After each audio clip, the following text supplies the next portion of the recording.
हे दोस्तों नमस्कार। एक बार फिर से स्वागत है आपके अपने यूट्यूब चैनल डियर हिंदी दिवसर पर। तो दोस्तों हमारे चैनल पर टीजीटी पीजीटी की फुल तैयारी यहाँ पर चल रही है। यहाँ पर देख सकते हैं टॉपिक वाइज टेस्ट और साथ में यहाँ पर मॉडल पेपर आपके दिए जा रहे हैं। तो चलिए स्टार्ट करते हैं। पहला क्वेश्चन यहाँ पर देखो दिया गया है कि सुमित्रा नंदन पंत की रचनाएं मुख्यतः किस युग से संबंध हैं। यहाँ पर देख सकते हैं इसका जो आंसर बनेगा क्या हो जाएगा। तो ऑप्शन बनेगा आपका डी नंबर छायावाद युग से संबंधित है। एक क्वेश्चन यहाँ पर बहुत पूछा जाता है कि प्रकृति का सुकुमार कवि किसे कहा जाता है। तो आप कहेंगे प्रकृति का सुकुमार कवि किसे कहते हैं। तो आपके सुमित्रा नंदन पंत को कहा जाता है। यहाँ पर अगला क्वेश्चन दिया गया है कि दुख ही जीवन की कथा रही, क्या कहूँ आज जो नहीं कही। ये उपयुक्त पंक्तियाँ जो आपकी हैं किसकी हैं। ये पंक्तियाँ जो हैं वो आपकी हैं किसकी। तो आपके सूर्यकांत त्रिपाठी निराला की सरोज स्मृति के शोक गीत से ली गई हैं। तो इसका आंसर आपका हो जाएगा ए नंबर ए राइट हो जाएगा। आगे बढ़िए। क्वेश्चन दिया गया है उर्मिला किसका प्रबंध काव्य है। उर्मिला किसका प्रबंध काव्य है। तो उर्मिला ये आपके बालकृष्ण शर्मा नवीन, जो कि ऑप्शन यहाँ पर सी नंबर राइट हो जाएगा। और ये छायावाद युग के राष्ट्रीय सांस्कृतिक काव्यधारा के प्रमुख कवि हैं। यहाँ पर आंसर सी हो जाएगा। आगे बढ़िए। क्वेश्चन दिया गया है गीतिका के रचनाकार का नाम बताइएगा। यहाँ पर क्या हो जाएगा। चलिए गीतिका के रचनाकार पूछा गया है। यहाँ पर आंसर क्या हो जाएगा। तो गीतिका के रचनाकार हैं, यहाँ पर आंसर आपका हो जाएगा सी नंबर है सूर्यकांत त्रिपाठी निराला। इसका आंसर है राइट हो जाएगा। और निराला की और भी रचनाएं हैं जैसे अनामिका, तुलसीदास, सरोज स्मृति, राम की शक्ति पूजा, परिमल, जूही की कली। आगे बढ़िए। क्वेश्चन दिया गया है कि जयशंकर प्रसाद की काव्य कृतियों का सही क्रम आपको बताना है। यहाँ पर देख सकते हैं कि आपका सही क्रम में जो आपकी ऑप्शन सी है उर्वशी, इसके बाद कौन सी झरना, आंसू, लहर। दोस्तों यहाँ पर जो आपकी उर्वशी है ये आपके 1909 में प्रकाशित हुई थी। इसके बाद जो झरना है आपके 1918 में प्रकाशित हुई। आंसू जो आपका दिया गया है ये आपकी 1925 में प्रकाशित हुई। और इसके बाद लहर जो आपका है 1933 में प्रकाशित हुई। तो इस प्रकार से ऑप्शन ए क्रम जो आपका है बिल्कुल सही है। अगला क्वेश्चन दिया गया है कि छायावाद का पूर्वाभास किस कवि की रचनाओं में प्रकट हुआ है। छायावाद का पूर्वाभास किस कवि की रचनाओं में प्रकट हुआ है। तो आंसर ये हो जाए आपका मुकुटधर पांडे। ऑप्शन बनेगा यहाँ पर नंबर ए राइट हो जाएगा। और अगला क्वेश्चन यहाँ पर दिया गया है इन निम्नलिखित में से कौन सा नाटक भारतेंदु हरिश्चंद्र का नहीं है। निम्नलिखित में से कौन सा नाटक भारतेंदु हरिश्चंद्र का नहीं है। तो यहाँ पर देखिए 7 नंबर की अगर बात किया जाए तो यहाँ पर देखिए सत्य हरिश्चंद्र है, भारत दुर्दशा है, प्रेम योगिनी है, लेकिन मयंक मंजरी नहीं है। तो 7 का ऑप्शन क्या बनेगा, बी नंबर ए राइट हो जाएगा। मयंक मंजरी ये किशोरीलाल गोस्वामी का है। याद रखिए किशोरीलाल गोस्वामी का है। अगला क्वेश्चन दिया गया है कि यह रक्तपात कब तक समाप्त होना है, दोनों पक्षों को खोना ही खोना है, उपयुक्त पंक्तियां किस रचना में हैं। 8 नंबर का ऑप्शन देना है। और 8 नंबर की अगर बात किया जाए दोस्तों ये अंधा युग से संबंधित है, जिसके रचनाकार है आपके कौन, धर्मवीर भारती हैं। और यह महाभारत युद्ध के अंतिम दिवस पर आधारित गीत नाट्य है। तो आंसर आपका सी नंबर है राइट हो जाएगा। और यहाँ पर दोस्तों आप लोग हिंदी साहित्य की बेहतर तैयारी करने के लिए आप लोग हमारे ऐप से जुड़ सकते हैं। ऐप का नाम है देव जी के ट्रिक, जहाँ पर कुछ फ्री पीडीएफ भी हैं, कुछ फ्री वीडियो भी हैं, और साथ में यहाँ पर कुछ पीडीएफ ऐसी हैं जिनमें आप लोगों को कुछ पैसे पे करना पड़ेगा और बहुत ही बेहतर तरीके की आपकी कह सकती हैं पीडीएफ आपकी है। ऐप का नाम है देव जी के ट्रिक, लिंक भी दिया गया है डिस्क्रिप्शन बॉक्स में या प्ले स्टोर से आप लोग डाउनलोड कर सकते हैं। यहाँ पर दोस्तों दे सकते हैं कंप्लीट आपको यहाँ पर हिंदी साहित्य की थ्योरी दी जा रही है, प्लस 700 प्लस ऑब्जेक्टिव क्वेश्चन आपके हैं। और दोस्तों यहीं से क्वेश्चन आपके फंस जाते हैं। पिछली बार के एग्जाम में भी यहीं से क्वेश्चन आपको देखने को मिले थे। और दोस्तों हमारी पीडीएफ बिल्कुल लाजवाब है। यहाँ पर हर एक पॉइंट को समझाया गया है, और जो एग्जाम में पूछा गया है या संभावित है कि पूछा जा सकता है उसको देखो हमने कितने अच्छी तरीके से हाईलाइट कर दिया है। और जो आपका हाईलाइट है उसको अगर आप ज़्यादा से ज़्यादा फोकस करेंगे, पढ़ेंगे, तो 100% यहाँ पर सफलता आपको मिलेगी। वैसे यहाँ पर जितना भी हमने यहाँ पर मैटर है लगभग पूछा ही गया है, फिर भी उसमें भी जो महत्वपूर्ण आपका मैटर है उसको भी हमने देख सकते हैं क्या दिया है, हाईलाइट कर दिया गया है। जो भी चीज़ आपसे पूछी जा सकती है उसको हमने यहाँ पर काफ़ी अच्छे तरीके से, मतलब इतनी मेहनत हमने कर दिया है कि आपको इतनी ज़्यादा मेहनत करने की आवश्यकता नहीं है। और इस पीडीएफ को अगर आप परचेज कर लेते हैं और इस पीडीएफ को पढ़ लेते हैं तो समझिए कि आपकी हिंदी साहित्य बहुत अच्छी तरीके से कंप्लीट हो जाएगी। और ये हिंदी साहित्य की जो पीडीएफ है उसको आप लोग क्या करेंगे, डाउनलोड करके प्रिंट भी करवा सकते हैं। प्रिंट करने के बाद उसे निकलवा कर आप पढ़ भी सकते हैं मात्र 50 रुपए में, मात्र 50 रुपए में दोस्तों। और ये पीडीएफ 1500 रुपए वालों को टक्कर देने वाली है। मतलब लोगों का आप कोर्स 1500 को लेते हैं, लेकिन अगर ये 50 रुपए की पीडीएफ आप ले लेंगे तो आप इसका टक्कर देंगे और बहुत ही कम मैटर में आप ज़्यादा से ज़्यादा क्वेश्चन यहाँ पर पा जाएंगे। तो आप लोग ऐप को डाउनलोड करके इस पीडीएफ को परचेज कर सकते हैं। क्वेश्चन नंबर यहाँ पर 9 दिया गया है कि भारत में सबसे पहले पश्चिमी रंगमंच की स्थापना में हुई थी। मतलब भारत में सबसे पहले पश्चिमी रंगमंच की स्थापना जो हुई थी ये आपकी कहाँ पर हुई थी। 9 का ऑप्शन आपका ये बंगाल है, जो कि कोलकाता में। ऑप्शन बनेगा आपका सी नंबर ए राइट हो जाएगा। और अगला क्वेश्चन दिया गया है अंधा युग किसकी रचना है। अंधा युग किसकी रचना है। तो अंधा युग है आपके धर्मवीर भारती है। ऑप्शन यहाँ पर बनेगा यहाँ पर नंबर ए राइट हो जाएगा। और यहाँ पर अगला क्वेश्चन दिया गया है चंद्रावली नाटिका के लेखक कौन है। चंद्रावली नाटिका के लेखक इनमें से कौन है? यहाँ पर आंसर जो आपका बनेगा यहाँ पर ये हो जाएगा आपका भारतेंदु हरिश्चंद्र। क्या हो जाएंगे? भारतेंदु हरिश्चंद्र इसका आंसर है, राइट हो जाएगा। और देखो हमने बताया था भारतेंदु हरिश्चंद्र के नाटक बहुत पूछे जाते हैं, जैसे वैदिकी हिंसा हिंसा नामावती और नील देवी, अंधेर नगरी, भारत दुर्दशा, सती प्रताप या भीष्मोधम, है ना, ये आपको रटना है। यहाँ पर देखो दिया है हिंदी का प्रथम दुखांत नाटक इनमें से कौन सा है? तो हिंदी का प्रथम दुखांत नाटक यहाँ पर याद रखिए ऑप्शन से हो जाएगा आपका रणधीर प्रेम मोहिनी। आंसर जो आपका है सी नंबर है, यह राइट हो जाएगा। और ये नाटक है लाला श्रीनिवास दास के द्वारा ये रचित है, यहाँ पर आंसर सी बनेगा। अगला है कि उत्तर प्रियदर्शी नामक गीत नाट्य के लेखक इनमें से कौन है? उत्तर प्रियदर्शी नामक गीत नाट्य के लेखक इनमें से कौन है? क्वेश्चन नंबर 13 की अगर बात किया जाए तो यहाँ पर जो है आपका सच्चिदानंद हीरानंद वासयानज्ञ, ऑप्शन यहाँ पर ए नंबर है, राइट हो जाएगा, ए नंबर बन जाएगा। ठीक है ना, आगे बढ़िएगा कि कबीर को प्रवर्तक माना जाता है, कबीर को प्रवर्तक माना जाता है, तो ये किस संप्रदाय का? तो आप कहेंगे निर्गुण संप्रदाय का प्रवर्तक मानते हैं, ऑप्शन बनेगा यहाँ पर आपका डी नंबर है, राइट हो जाएगा, डी नंबर। आगे बढ़िए, क्वेश्चन दिया गया है कि दुल्हने गावहूँ मंगलचार हम घरे आए आए हो राम राजा राम भरतार, ये कबीर का पद है और किस राग में है? तो सबसे पहले पॉइंट याद रखिए, ये जो आपकी कह सकते हैं पंक्ति है वो आपकी किसकी है? कबीर की है, ना कि तुलसीदास की है। और ये जो पद राग है वो किस में है? तो आप कहेंगे आंसर आपका बी हो जाएगा, राग गौड़ी में है। किस में है? राग गौड़ी, इसका आंसर आपका बी हो जाएगा। अगला निम्नलिखित में से अलवार महिला संत इनमें से कौन है? दोस्तों अलवार की संख्या हमने बताया था, अलवार की संख्या कितनी है? 12 है ना। और जो अलवार हैं ये आपके दक्षिण के हैं, है ना। तो यहाँ पर जो 16 का ऑप्शन बनेगा ये हो जाएगा अंडाल। अंडाल ये दक्षिण के अलवार महिला संत है, तो इसका आंसर आपका हो जाएगा आपका ए नंबर है, राइट हो जाएगा। अगला क्वेश्चन दिया गया है कि हरिदास संप्रदाय को अन्य नाम से भी पुकारा जाता है, वो उसका नाम बताना है। ये हरिदास संप्रदाय को और क्या नाम दिया गया है? चलिए यहाँ पर 17 का ऑप्शन सी हो जाएगा आपका दोस्तों, सखी संप्रदाय। क्या हो जाएगा? हरिदास संप्रदाय को सखी संप्रदाय के नाम से भी पुकारा जाता है दोस्तों। और यहाँ पर देखा जाए तो स्वामी हरिदास ने वृंदावन में निम्बकाचार्य महांतर सखी संप्रदाय की स्थापना किया था। अगला क्वेश्चन दिया गया है कि कछुआ धर्म किस विधा की रचना है? कछुआ धर्म किस विधा की रचना है? यहाँ पर आंसर आपका सी नंबर निबंध है। ये क्या है? ये निबंध है, याद रखिएगा किसका है? तो आप कहेंगे गुलेरी, चंद्रधर शर्मा गुलेरी का ये निबंध है। और इस निबंध के माध्यम से इन्होंने आर्य और अनार्य के जो आपसी विवाद हैं उनके विषय का वर्णन किया गया है। अगला क्वेश्चन दिया गया है कि कैदी की पत्नी कृति के लेखक बताइएगा। कैदी की पत्नी कृति के लेखक, यहाँ पर 19 नंबर की अगर बात किया जाए तो आंसर इनमें से क्या हो जाएगा? 19 नंबर में ऑप्शन जो बनेगा वो आपका भी हो जाएगा राम वृक्ष वेणीपुरी। क्या हो जाएगा? राम वृक्ष वेणीपुरी इसका आंसर है, राइट हो जाएगा। अगला क्वेश्चन दिया गया है, यहाँ पर दिया गया है तत्वदीप निबंध किसकी रचना है? तत्वदीप निबंध किसकी रचना है 20 नंबर में? तो ये है आपके वल्लभाचार्य की है। किसकी है? तो आपके वल्लभाचार्य की है। अगला क्वेश्चन दिया गया है निम्नलिखित में से कौन विट्ठलनाथ का शिष्य था? दोस्तों यहाँ पर दोस्तों विट्ठलनाथ का शिष्य पूछा गया है और विट्ठलनाथ के 4 शिष्य थे। कौन? गोविंद स्वामी, नंददास, छित स्वामी और चतुर्भुज दास। तो देखिए कौन सा ऑप्शन बन रहा है? यहाँ पर बी नंबर है, राइट हो जाएगा, चतुर्भुज दास इसका आंसर है, राइट हो जाएगा। अगला क्वेश्चन दिया गया है रामचरितमानस में कितने कांड हैं? देखिए यहाँ पर ये जो क्वेश्चन है बहुत बार पूछा गया है और रामचरितमानस में कुल 7 कांड हैं। कितने हैं? 7 कांड हैं, जिसमें से बाल कांड, अयोध्या कांड, अरण्य कांड, किष्किंधा कांड, सुंदर कांड, लंका कांड और उत्तर कांड, ये आपके 7 कांड क्रम से हैं। अगला है रामचरितमानस से किस संवाद का संबंध नहीं है? तो रामचरितमानस से देखिए यहाँ पर देखा जाए तो आपका जो शिव पार्वती संवाद, याज्ञवल्क्य भरद्वाज संवाद और काक भुसुंडी गरुड़ संवाद ये है, लेकिन राम सीता संवाद का संबंध रामचरितमानस के संवाद से नहीं है, तो ऑप्शन सी नंबर है यहाँ पर राइट हो जाएगा। अगला क्वेश्चन यहाँ पर दिया गया है कि भक्तमाल के रचयिता नाभादास के गुरु का नाम बताना है। तो चलिए बताइएगा नाभादास के गुरु, और इनकी रचना वो पूछी जाती है भक्तमाल। तो भक्तमाल के रचयिता नाभादास के गुरु पूछा गया है, यहाँ पर आंसर डी हो जाएगा अग्रदास। क्या हो जाएगा? अग्रदास इसका आंसर है, राइट हो जाएगा। और नाभादास ने लगभग 1885 के आसपास ब्रजभाषा में भक्तमाल की रचना किया था।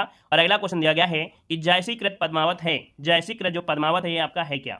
यहाँ पर देखिए 25 नंबर का ये रूपक काव्य है। कैसा है? तो ये एक रूपक काव्य है, इसका आंसर बनेगा यहाँ पर सी नंबर है, और ये उच्च कोटि का है ना, उच्च कोटि का है। अगला क्वेश्चन दिया गया है निम्नलिखित में से मलिक मोहम्मद जैसी की कौन सी रचना नहीं है?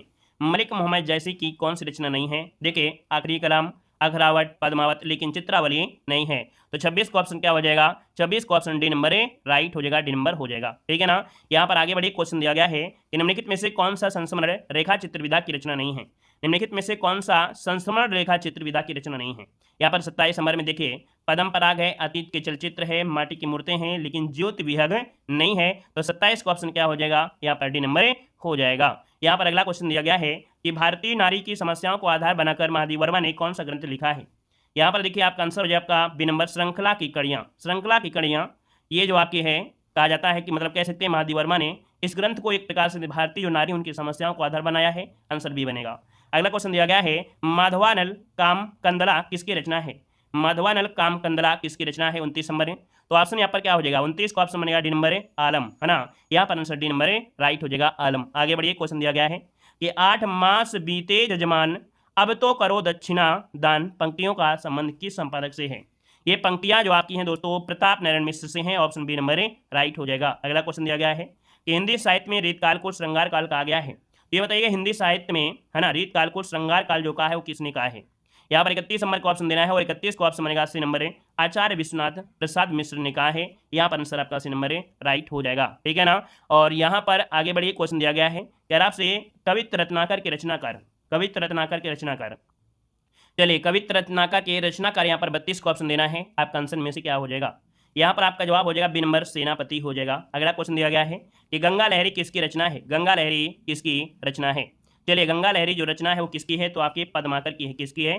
पद्माकर। यहाँ पर जो आंसर आपका है राइट हो जाएगा और ये रीतकालीन कवि है पद्माकर। आगे बढ़िए, क्वेश्चन दिया गया है कि रामविलास शर्मा की आत्मकथा अपनी धरती अपने लोग कितने खंडों में विभक्त है?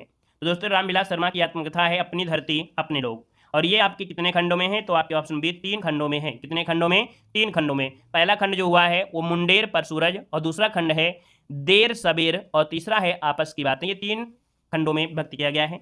अगला, हिंदी आलोचना का इतिहास कौन से काल से माना जाता है? हिंदी आलोचना का इतिहास कौन से काल से या कौन से काल से माना गया है या माना जाता है? तो आपका आंसर हो जाएगा डी नंबर, ये आधुनिक काल का है। क्या है? ये आधुनिक काल से संबंधित है और ये भारतीय युग से ही मानी जाती है। आगे बढ़िए, क्वेश्चन दिया गया है कि आपसे त्रिशूल उपनाम किसका है? त्रिशूल उपनाम किसका है? तो यहाँ पर आंसर आपका डी हो जाएगा गया प्रसाद शुक्ल स्नेही। यहाँ पर आंसर जो बनेगा यहाँ पर डी नंबर राइट हो जाएगा। ये जो आपके थे श्रृंगारिक कविताएं लिखा करते थे और इन्हें स्नेही उपनाम से कह सकते उपनाम से भी लिखा करते थे।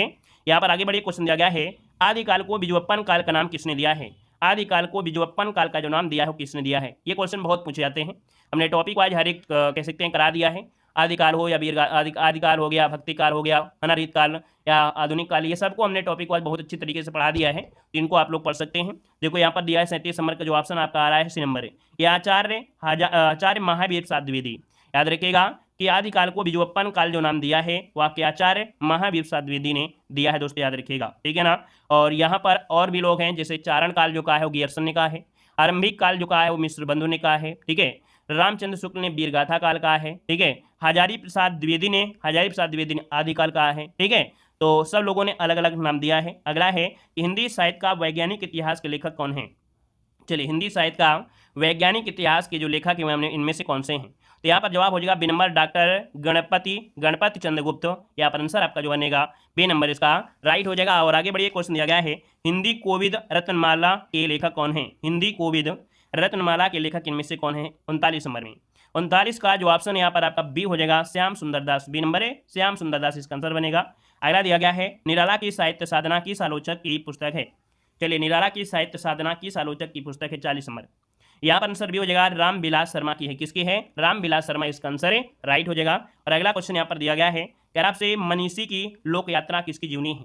मनीषी की लोक यात्रा किसकी जीवनी है? इसमें जो जीवनी है वो आपके कविनाथ गोपीराज की जीवनी का वर्णन किया गया है। यहाँ पर आंसर जो आपका है यहाँ पर सी हो जाएगा। और इसको जो लिखा है वो भगवती प्रसाद सिंह ने लिखा है। किसने? भगवती प्रसाद सिंह ने लिखा है। अगला क्वेश्चन दिया गया है कि आला और उदल के चरित्र को वीर गीतात्मक काव्य के रूप में रचने वाले कवि का नाम बताना है। यहाँ पर देखिए इनका नाम है जगनिक। ऑप्शन सी राइट हो जाएगा, जगनिक इसका आंसर है राइट हो जाएगा। और उत्तर प्रदेश में आलाखंड के नाम से भी रासो लोक काव्य आपका है। यहाँ पर अगला क्वेश्चन दिया गया है कि अपभ्रंश के प्रथम महाकवि कौन थे? अपभ्रंश के प्रथम महाकवि कौन थे? देखिए यहाँ पर 43 नंबर की अगर बात किया जाए तो 43 नंबर क्या हो सकता है? यहाँ पर 43 नंबर क्या हो सकता है? जवाब दीजिएगा भाई। यहाँ पर आंसर भी हो जाएगा स्वयंभू। अपभ्रंश के प्रथम जो महाकवि थे वो आपके स्वयंभू। Option B number A right हो जाएगा। अगला क्वेश्चन दिया गया है कि नाथ पंथ के प्रणेता कौन थे? नाथ पंथ के प्रणेता इनमें से कौन थे? यहाँ पर देखिए आपका जवाब सी हो जाएगा गोरखनाथ। क्या हो जाएगा? गोरखनाथ इसका जो आंसर है यहाँ पर सी नंबर है राइट हो जाएगा। और अगला क्वेश्चन दिया गया है कह रहा है कालक्रम की दृष्टि से इनमें से सबसे पुराने कवि कौन है? कालक्रम की दृष्टि से इनमें सबसे पुराने कवि, यहाँ पर जो आंसर है आपका डी हो जाएगा विद्यापति। क्या हो जाएगा? विद्यापति इसका आंसर डी हो जाएगा। अगला क्वेश्चन दिया गया है कि काव्य के अर्थ वैज्ञानिक विवेचन का शुभारंभ किसने किया? काव्य के अर्थ वैज्ञानिक विवेचन का शुभारंभ किसने किया? 46 नंबर का ऑप्शन यहाँ पर ये हो जाएगा वामन ने। किसने किया था? तो आपके वामन ने किया था, आचार्य वामन ने किया था। ऑप्शन यहाँ पर ये हो जाएगा। अगला क्वेश्चन दिया गया है आत्मजयी की कथा वस्तु निम्नलिखित में से किस पर आधारित है? आत्मजयी की कथा वस्तु है वो किस पर आधारित है? ये आधारित है आपके कठोपनिषद में, यहाँ पर मतलब कठोपनिषद पर आधारित है। यहाँ पर आंसर जो आपका है वो बी नंबर इसका राइट हो जाएगा। और रचयिता कौन है, तो आपके रचयिता कौन है, कुंवर नारायण है। ठीक है। और अगला क्वेश्चन दिया गया है कि मगध पुस्तक के लेखक कौन है, मगध पुस्तक के लेखक। यहाँ पर मगध पुस्तक के लेखक का नाम है दोस्तों श्रीकांत वर्मा। ऑप्शन बनेगा यहाँ पर आपका ये नंबर है राइट हो जाएगा। अगला क्वेश्चन यहाँ पर दिया गया है, निम्नलिखित में से किस लंबी कविता के रचयिता मुक्तिबोध हैं। निम्नलिखित में से किस लंबी कविता के रचयिता मुक्तिबोध हैं। 49 नंबर का ऑप्शन देना है। 49 नंबर का जो ऑप्शन बनेगा इनमें से बी हो जाएगा अंधेरे में। क्या हो जाएगा, अंधेरे में। इसका जो ऑप्शन है यहाँ पर बी नंबर है राइट हो जाएगा। और अगला क्वेश्चन यहाँ पर दिया गया है कि वर्ष 1951 में प्रकाशित दूसरा तार सप्तक में कौन सी कवित्री शामिल थी। तो दोस्तों जो दूसरा सप्तक था जो 1951 में प्रकाशित किया गया था उसमें से कह रहा है कौन सी कवित्री भी शामिल थी। इनमें से शामिल थी कौन, तो यहाँ पर आंसर देखिए आपका आंसर बनेगा सी नंबर है शकुंतला माथुर। इसका आंसर है राइट हो जाएगा शकुंतला माथुर। यहाँ पर अगला क्वेश्चन दिया गया है केदारनाथ अग्रवाल किस काव्यधारा के कवि हैं। केदारनाथ अग्रवाल किस काव्यधारा के कवि हैं।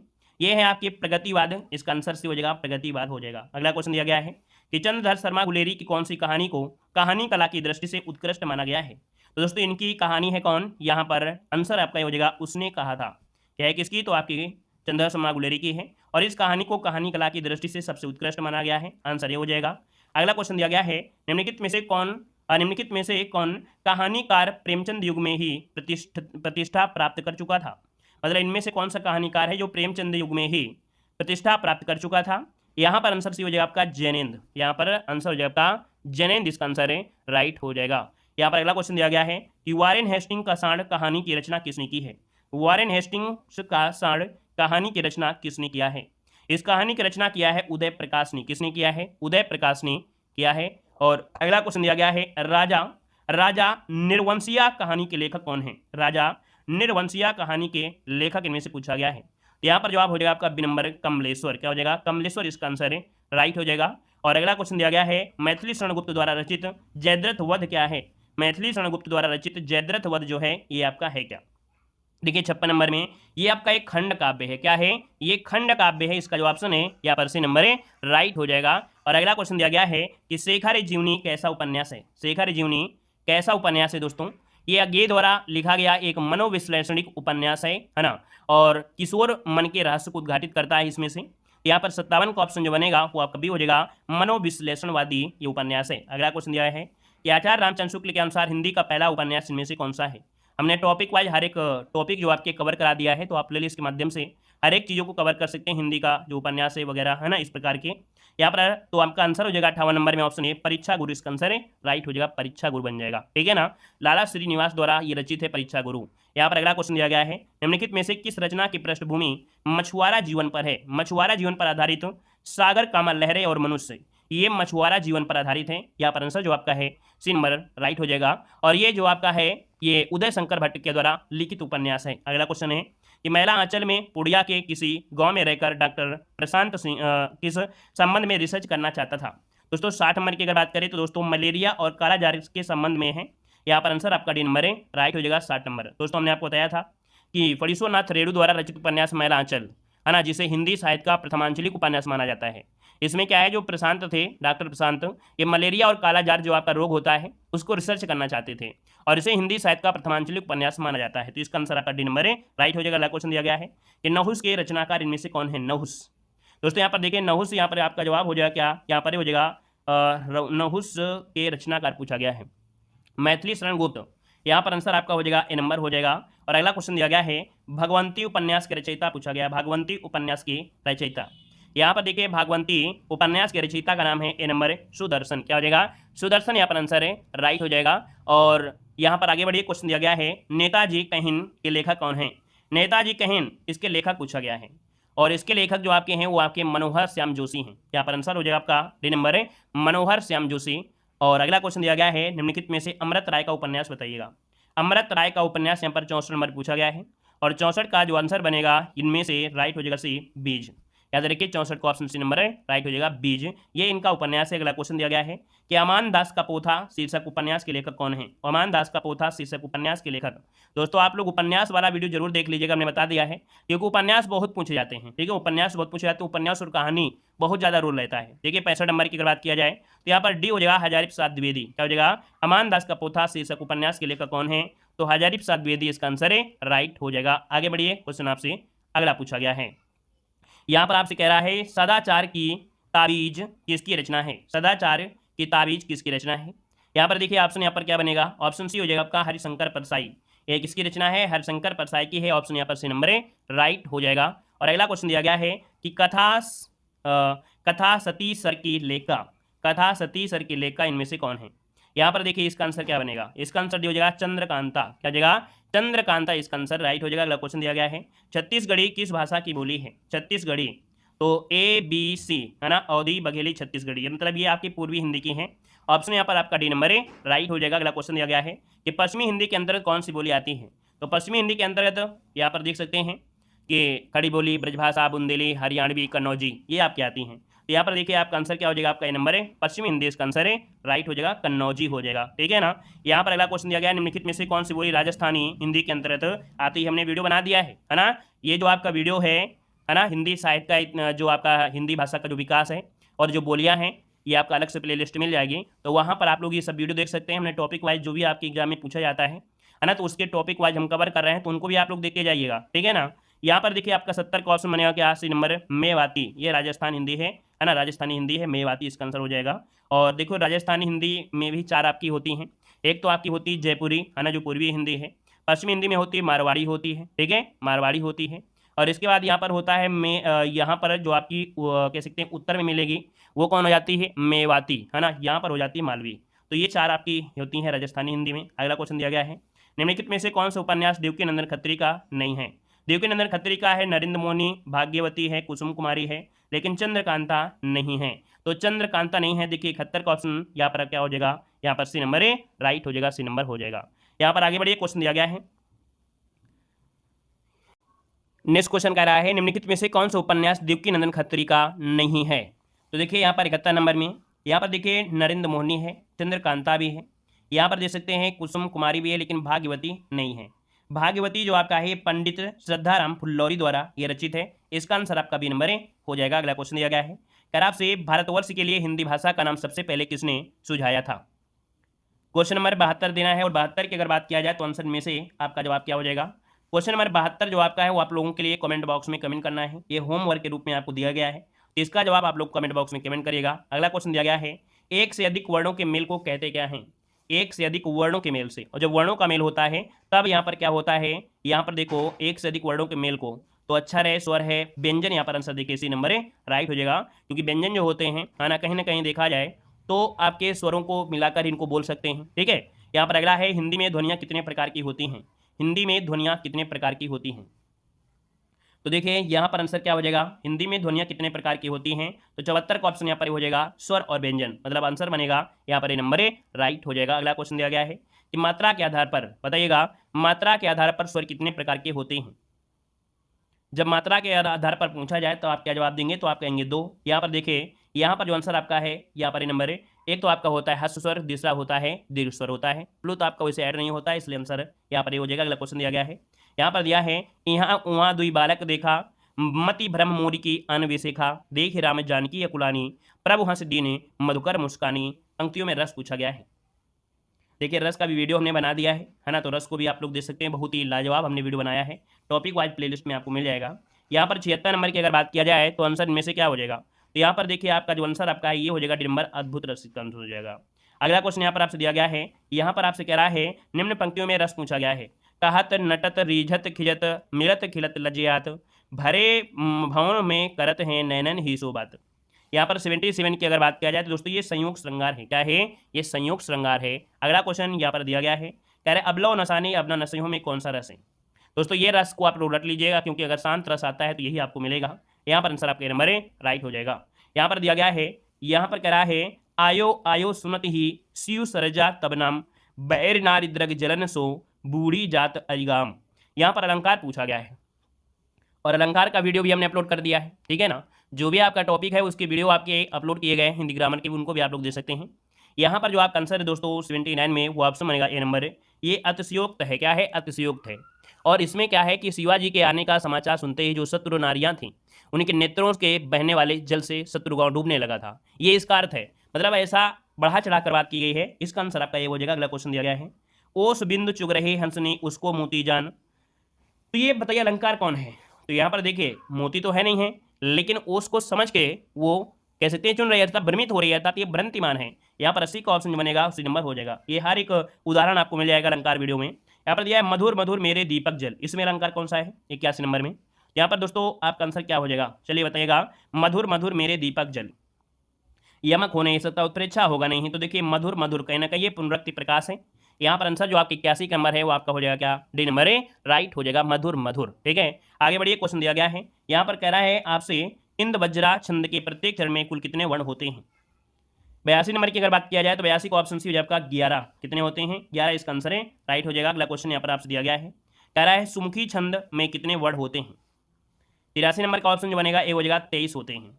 और अगला क्वेश्चन दिया गया है सुंदरी छंद में कितने वर्ण होते हैं? यहाँ पर आपका जवाब हो जाएगा 25 होते हैं। ठीक है, इसको भी वीडियो हम बना देंगे तो उसको आप लोग देख सकते हैं, छंद वाला बहुत अच्छी तरीके से बना देंगे। यहाँ पर देखो दिया गया है अभिधन उदय की संधि कीजिएगा। अभिधन उदय अभ्युदय है ना, आंसर क्या हो जाएगा आपका? ए नंबर है, राइट हो जाएगा। अगला क्वेश्चन दिया गया है, यहाँ पर दिया गया सदानंद का संविच्छेद कीजिए।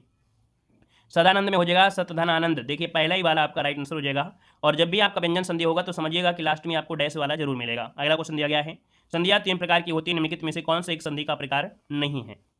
तो देखिए भाई यहाँ पर स्वर संधि, विसर्ग संधि है ना, यहाँ पर व्यंजन संधि क्या अनुस्वार संधि होती है क्या? नहीं होती, तो ऑप्शन डी नंबर आपका हो जाएगा। अगला क्वेश्चन दिया गया है, देशभक्ति में कौन सा समास है? देशभक्ति में समास पूछा गया है तो देश के लिए भक्ति अर्थात ये तत्पुरुष समास हो जाएगा। ठीक है ना। अगला क्वेश्चन आपका दिया गया है, उपन्यास और उपन्यासकारों का यहाँ पर मिलान करना है, सही मिलान इनमें से क्या हो सकता है? तो चलिए मिलान करिए यहाँ पर 89 नंबर में। देखिए यहाँ पर आपके चारों ऑप्शन यहाँ पर दिखाई दे रहे हैं, है ना, तो चारों ऑप्शन से यहाँ पर आंसर लगा सकते हैं। यहाँ पर देखिए दिया गया है क्या? पुनर्नवा, ये है किसका? तो आपके हजारी प्रसाद द्विवेदी का ये उपन्यास है। ठीक है, तो यहाँ पर 3 हो जाएगा। कब तक पुकारूं, कब तक पुकारूं, ये राज्य राघव का है, यहाँ पर 4 हो जाएगा। भूले बिसरे चित्र, ये आपके भगवती चरण वर्मा का है, यहाँ पर 2 हो जाएगा। मनुष्य के रूप, यहाँ पर क्या हो जाएगा? तो बचा हुआ क्या है? यहाँ पर यशपाल हो जाएगा। तो यहाँ पर इसका आपका जो आंसर बनेगा 3 4 2 1 बनेगा, 3 4 2 1 इसका आंसर आपका देखिए सी नंबर राइट हो जाएगा। 89 का ऑप्शन सी नंबर बनेगा। अगला क्वेश्चन आपसे यहाँ पर दिया गया है, कह रहा है आसमान फट जाना मुहावरे का सही अर्थ में से क्या है? चलिए 90 की अगर बात किया जाए तो आसमान फट जाना मतलब होता है यहाँ पर असंभव तो होगा नहीं, अचानक आफत आ पड़ना, ऑप्शन डी नंबर राइट हो जाएगा। अगला क्वेश्चन दिया गया है, स्वावलंबी होने के लिए सही मुहावरा क्या है? स्वावलंबी होना, स्वावलंबी होना मतलब होता है अपने पैरों पर खड़ा होना, ऑप्शन बनेगा आपका सी नंबर। अगला क्वेश्चन दिया गया है, बोए पेड़ बबूल के आम कहाँ से होए, लघुक्ति का सही अर्थ बताइएगा। दोस्तों यहाँ पर देखिए जैसा कर्म करोगे वैसा ही फल मिलेगा, गलत काम का गलत ही नतीजा होगा, है ना। यहाँ पर आंसर आपका भी हो जाएगा। अगला क्वेश्चन दिया गया है, अखरोट शब्द किस विदेशी भाषा से आया है? चलिए अखरोट शब्द जो है ये कैसा है? चलिए अखरोट शब्द जो आपका है कैसा है? यहाँ पर दोस्तों ये पाश्तो भाषा से है, इसका आंसर आपका नंबर राइट हो जाएगा। और इसका तत्सम शब्द होता है अछोर, क्या होता है? अछोर होता है। यहाँ पर आपसे अगला दिया गया है कि ग्रंथि का तद्भव शब्द इनमें से क्या है? चलिए ग्रंथि का तद्भव शब्द इनमें से क्या होता है? ग्रंथि का तद्भव 94 की अगर बात किया जाए तो आंसर में से क्या बनेगा? चलिए यहाँ पर जवाब हो जाएगा गांठ, है ना, बिल्कुल सही है। यहाँ पर ग्रंथि का तद्भव गांठ होता है, नंबर। अगला निम्नलिखित में से कौन सा शब्द आपका तत्सम है? और तत्सम की अगर पहचान किया जाए 95 नंबर में तो ऑप्शन देखिए यहाँ पर ये क्षेत्र हो जाएगा, क्योंकि यहाँ जब भी कभी ये छा मिल जाए, है ना, तो हमेशा समझिए कि वो तत्सम शब्द ही हो जाएगा। अगला आपसे यहाँ पर दिया गया है, ने का प्रयोग किस कारक के साथ होता है? ने का प्रयोग किस कारक के साथ? तो आप कहेंगे यहाँ पर आंसर भी आपकी कर्ता ने कर्म को, तो कर्ता ने, ऑप्शन बी हो जाएगा। अगला आपसे दिया गया है, किस वाक्य में कर्म कारक है? किस वाक्य में कर्म कारक है? 97 नंबर का ऑप्शन देना है। देखिए यहाँ पर क्या हो जाएगा? तो कह रहा है छात्र छत पर बैठे हैं, लड़का पत्थर फेंकता है, लड़का पत्थर फेंकता है, दुकान है थक कर सो गया। देखिए यहाँ पर आंसर आपका भी हो जाएगा, लड़का पत्थर फेंकता है, तो पत्थर यहाँ पर कर्म, है ना, पत्थर फेंक रहा है, फोकस इसी पर हुआ है, तो ये कर्म कारक हो जाएगा, बी नंबर। यहाँ पर आपसे अगला क्वेश्चन दिया गया है कि जो क्रिया कर्म का बोध नहीं कराती है उसे क्या कहते हैं? जो क्रिया कर्म का बोध नहीं कराती है उसे क्या कहा जाता है?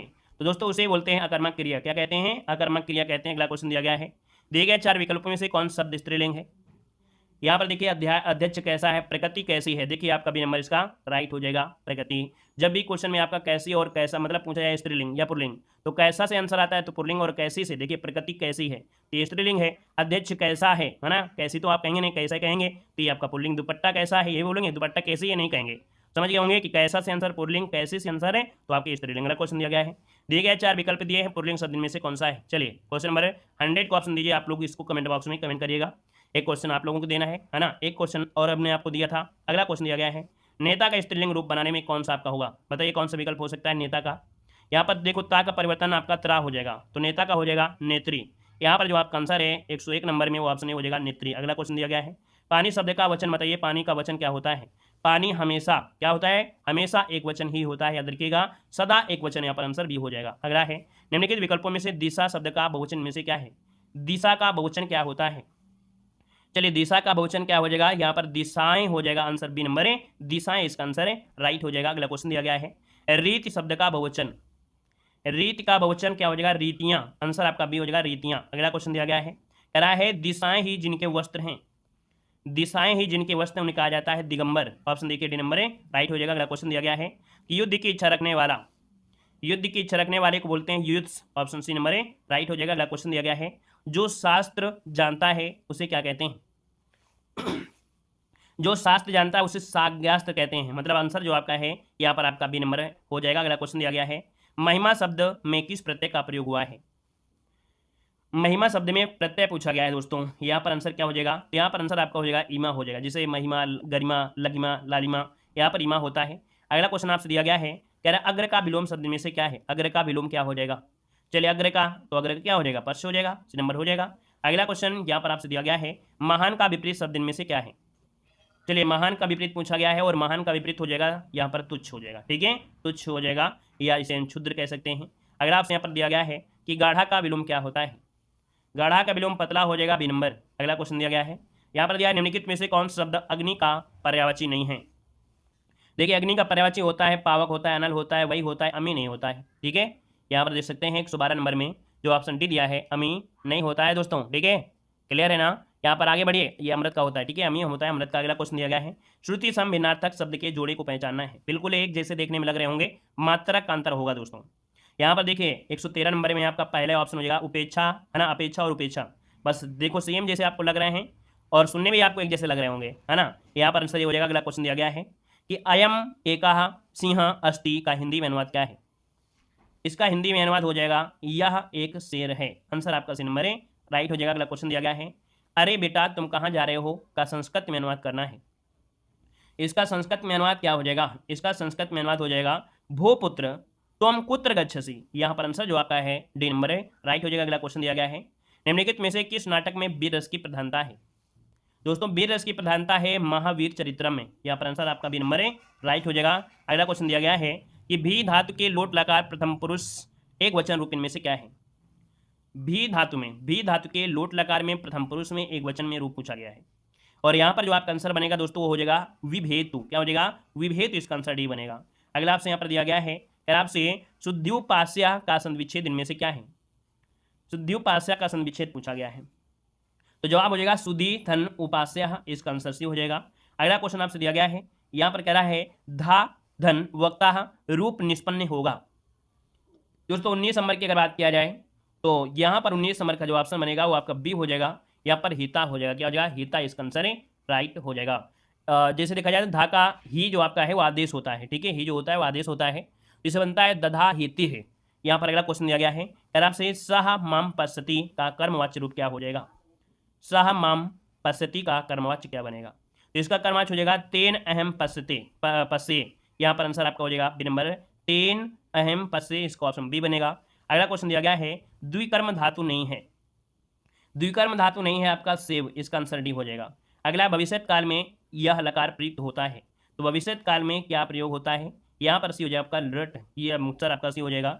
अगला आपसे दिया गया है कि राजा धर्मम पालयति का कर्मवाच्य रूप क्या होगा, राजा धर्म पाल्यते, इसका आंसर बी नंबर है, राइट हो जाएगा। अगला क्वेश्चन दिया गया है नीलोत्पल शब्द में समास क्या है, तो यहाँ पर दोस्तों यहाँ पर देखो नीला है ना, तो ये आपके कर्मधारय समास में आएगा, आंसर आपका सी हो जाएगा।